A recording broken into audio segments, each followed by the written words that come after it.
네, 청취자 여러분과 함께 깊이 파고 들어보는 시간입니다. 오늘의 주제가 이게 참 창조적 성공의 숨겨진 대가인데요. 우리가 보통 성공이라고 하면 명성이나 부 이런 걸 생각하잖아요.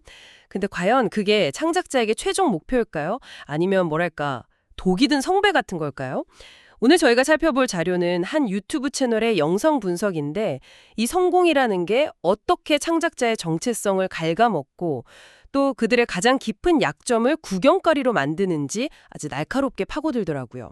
자, 그럼 한번 시작해 볼까요? 네, 창조적 성공. 이게 겉보기엔 정말 화려하죠. 하지만 그 이면을 들여다보면 생각보다 훨씬 더 파괴적인 힘들이 작용하고 있습니다. 오늘 분석에서는 성공한 창작자들을 서서히 혹은 또 급격히 무너뜨리는 세 가지 거대한 힘에 대해 이야기해 보려고 합니다. 바로 상업주의의 덫, 그리고 감정적 노출의 대가, 마지막으로 창조에 내재된 파괴라는 힘이죠. 첫 번째 힘, 상업주의.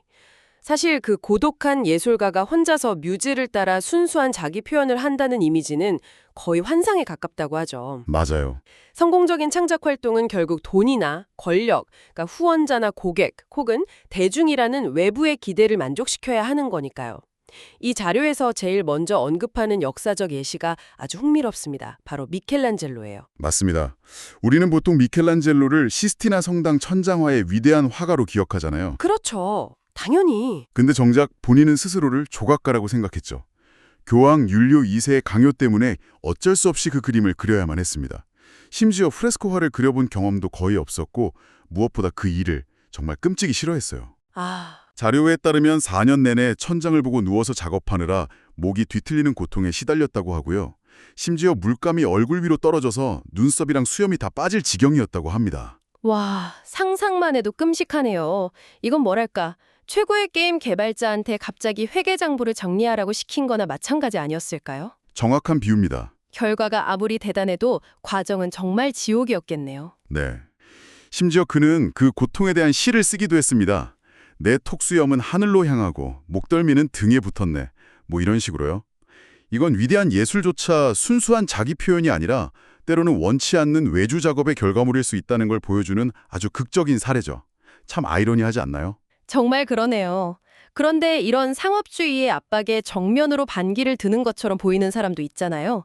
예를 들면 현대의 전설적인 프로듀서 릭 루빈 같은 경우요. 아, 릭 루빈? 그가 관객은 맨 마지막이다.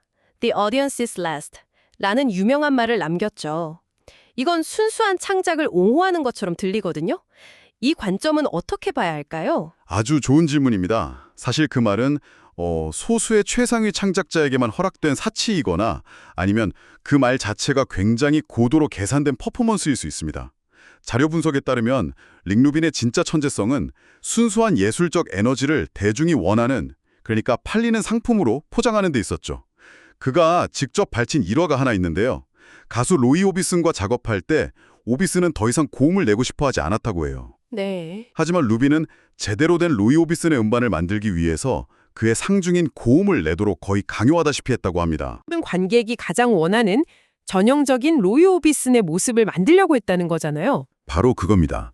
루빈이 생각했던 진정한 예술이라는 게 사실은 대중이 기대하는 상품성과 정확히 일치했던 거죠. 그의 말은 정말 멋있게 들리지만 그의 행동은 철저히 상업주의의 논리를 따르고 있었던 셈입니다. 어떻게 보면 그도 미켈란젤로를 압박했던 교황과 비슷한 역할을 한 걸지도 모르죠. 그렇군요. 그럼 반대로 릭 루빈의 말처럼 정말로 관객을 100% 무시하고 자기 예술만 밀어붙이는 게 가능할까요? 그렇게 하다가 오히려 뭐랄까 큰 실패를 겪은 사례는 없었나요? 물론 있습니다. 가장 대표적인 예가 바로 스타워즈 프리퀄을 만든 조지 루카스죠. 조지 루카스. 그는 오리지널 3부작의 엄청난 성공 덕분에 그 누구의 간섭도 받지 않는 정말 완전한 창작의 자유를 얻었거든요. 네.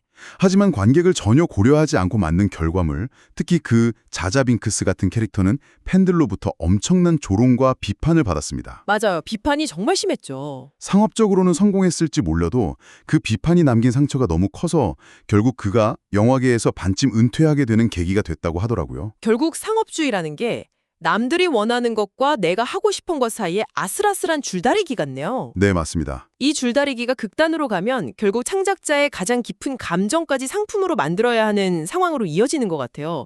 이게 바로 두 번째 힘인 감정적 노출과 연결되는 지점이겠죠. 네, 정확한 연견입니다. 자신의 가장 내밀한 생각, 가장 아픈 상처, 가장 수치스러운 기억을 꺼내서 상품으로 만드는 과정. 이게 바로 두 번째 힘, 감정적 노출의 대가입니다. 코미디언 보 번햄의 사례가 이걸 아주 극명하게 보여주죠. 보 버햄. 저도 그 자료 영상을 보고 정말 충격을 받았습니다. 무대 위에서 관객들을 향해 내 가장 큰 문제는 바로 당신들이라고 말하는 장면은 진짜 와. 그렇죠. 그는 자신의 공연 캔트 핸들 디스에서 관객을 사랑하지만 동시에 증오하고 필요로 하지만 두려워한다고 고백합니다. 심지어 그 투어를 하는 동안 무대 위에서 실제로 여러 번 공황 발작을 겪었다고 해요. 진짜로요? 네. 하지만 그의 공연이 너무나 철저하게 계산되고 연습된 것이라 관객 중 누구도 그가 진짜 고통을 겪고 있다는 걸 눈치채지 못했습니다. 관객들에게 그의 정신적 고통은 그저 잘 짜인 엔터테인먼트로 소비될 뿐이었죠. 그의 아픔이 클수록 관객의 환호는 더 커지는 끔찍한 역설이 발생한 겁니다. 그의 고통을 보면서 관객은 환호했다. 정말 강렬하네요. 그런데 반대로 관객은 열광하는데 소위 전문가나 비평가들이 혹평하는 경우도 있잖아요. 아, 네. 빛의 화가라고 불렸던 토머스 킹케이드의 이야기도 이 자료에서 비중 있게 다루더군요. 네. 킹케이드는 연간 1억 달러, 우리 돈으로 한 1,300억 원 이상을 벌어들이면서 상업적으로는 엄청난 성공을 거뒀습니다.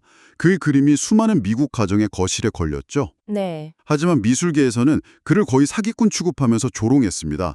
작품이 키치하고 감정적으로 도전적이지 않으며 독창성이 없다는 비판이었죠. 근데 그 미술계의 비판도 어느 정도 일리는 있지 않았을까요? 예술이라는 게 대중의 위로에만 머물지 않고 때로는 우리를 불편하게 만들고 새로운 질문을 던져야 하는 역할도 있으니까요. 물론 그런 관점도 충분히 타당합니다.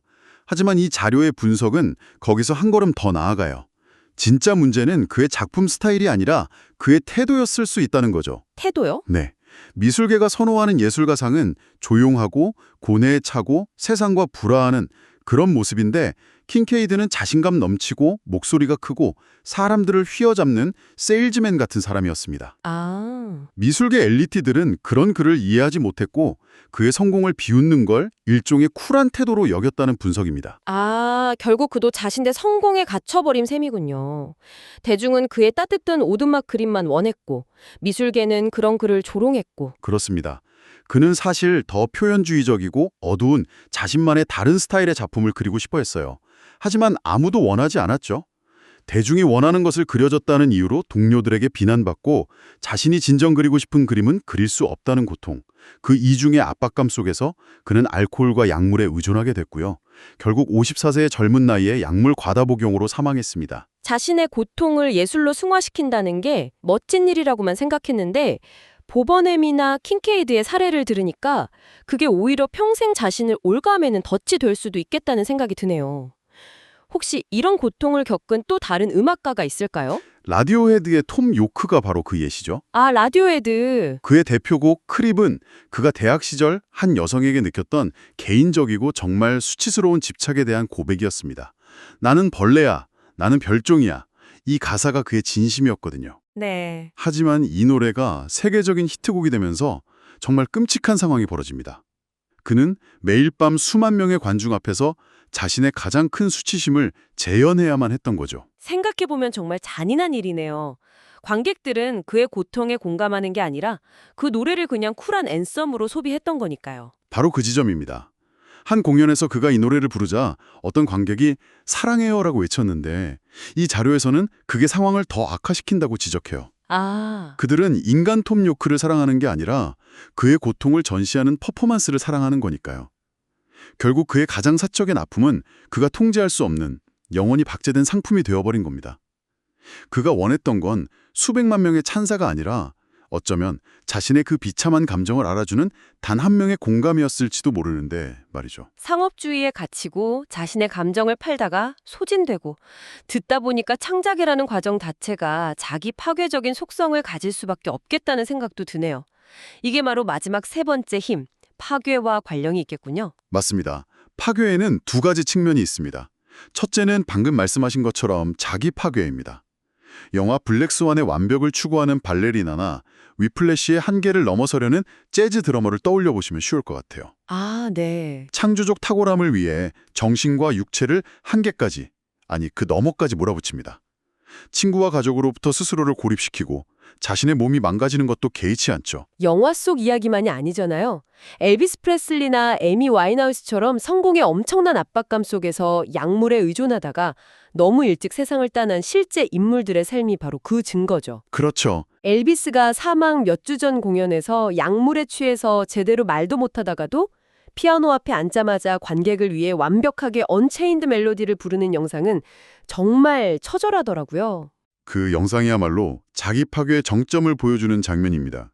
몸은 망가졌지만 아티스트로서의 본능은 어떻게든 관객을 만족시키려는 거죠. 그런데 파괴에는 또 다른 측면이 있습니다. 바로 기존의 것을 파괴하는 창조적 파괴입니다.